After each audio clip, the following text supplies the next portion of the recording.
आचार्य विनय कैसे Prayag astrology solution और research centre में आप सभी का स्वागत करते हैं। दोस्तों, आज हम लोग जानेंगे कि सप्तमस और सप्तमसा जो कैसे निर्धारित किया जाए और कैसे बनाया जाए। ठीक है दोस्तों, इस वीडियो श्रृंखला में हम सप्तमसा के बारे में विस्तार से जानेंगे और साथ ही साथ ये जितना भी लग्न है मेष से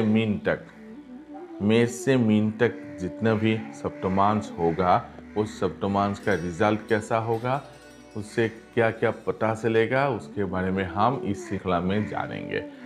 लेकिन आज हम जानेंगे कि सप्तमांश कुंडली कैसे बनाया जाए और सप्तमांश कुंडली का अधिपति कौन सा है और साथ ही साथ कितना अंश तक कितनी डिग्री से कितनी डिग्री तक पहला, दूसरा, तीसरा, चौथा या सातवां सप्तमांश होता है।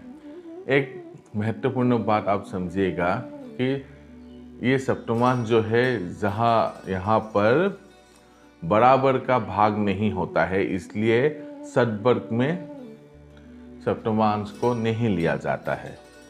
और एक बार समझ लीजिए बात को, क्योंकि षटवर्ग में सप्तमांश को नहीं लिया जाता है। क्यों नहीं लिया जाता है? क्योंकि अगर हम सप्तमांश को बराबर भाग नहीं कर सकते हैं और इसलिए अगर हम भाग भी करें तो वो बराबर नहीं होता है। इसी कारण इसे मुख्य जो षटवर्ग है उसमें सप्तमांश का स्थान नहीं मिला है। और सप्तमांश, आइए आज हम समझेंगे कि सप्तमांश कुंडली कैसे बनाया जाए। देखिए, एक राशि का 30 डिग्री होता है, ठीक है, और ये 30 डिग्री में से अगर हम 7 बराबर भागों में अगर हम भाग दें तो वो सप्तमांश कहलाता है। ठीक है, और यहाँ पर क्या होगा कि अगर आप सपोज वृषभ राशि से, ठीक है, वृषभ राशि से अगर शुरू होता है तो वो उसी राशि से शुरू होगा।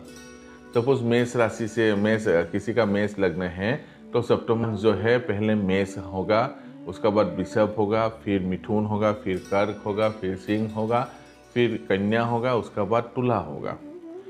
सम राशि में क्या होगा, जिन राशि में सपोज वृषभ राशि है, वृषभ का जो पहला जो सप्तमांश होगा वो वृश्चिक राशि होगा, उससे 7वीं राशि जो है वो होगा। और दूसरा सप्तमांश जो है धनु होगा, तीसरा मकर, फिर कुंभ, फिर मीन, फिर मेष और फिर वृषभ होगा। इस तरह हम सम या विषम राशि में कैसे सप्तमांश को निकाला जाए हम लोग जान सकते हैं। अभी आइए समझते हैं कि जो पहला सप्तमांश होगा वो कितना होगा। 0 डिग्री से 7 डिग्री 17 मिनट और 8 सेकेंड जो है वो पहला सप्तमांश होगा।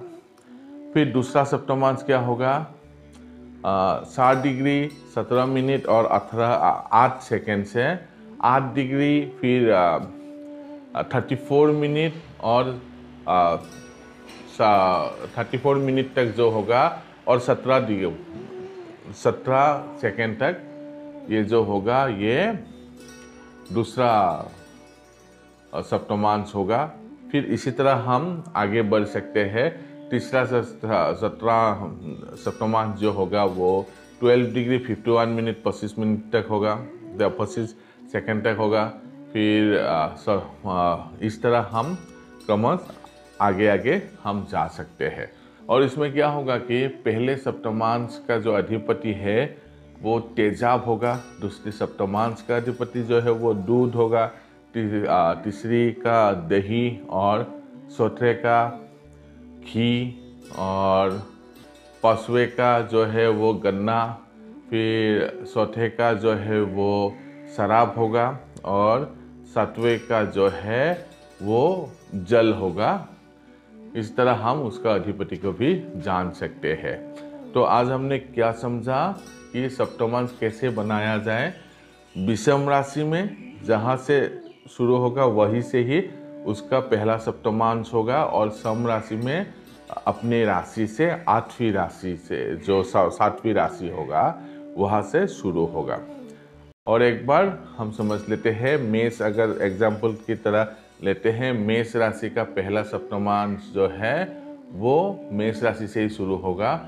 ये वृषभ राशि का, और सम राशि का सपोज वृषभ राशि का हम देखें तो उससे वृषभ राशि में क्या होगा, अपने से 7वीं राशि यानी वृश्चिक राशि से शुरू होगा।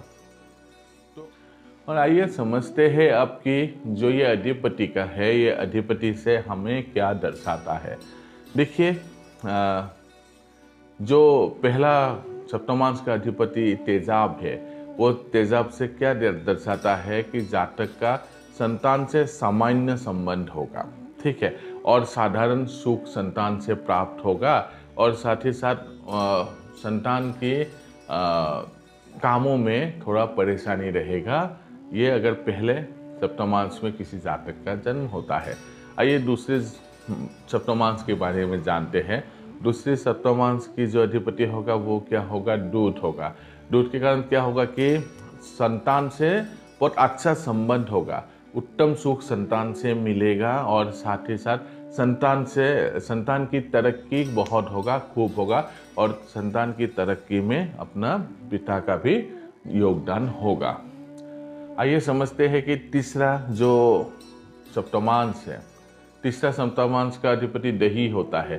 तो इससे क्या होता है कि संतान से जो उसका संबंध है बहुत अच्छा जाएगा, फिर उससे उत्तम सुख प्राप्त होगा संतान से, और साथ ही साथ संतान की बहुत ज़्यादा तरक्की होगा।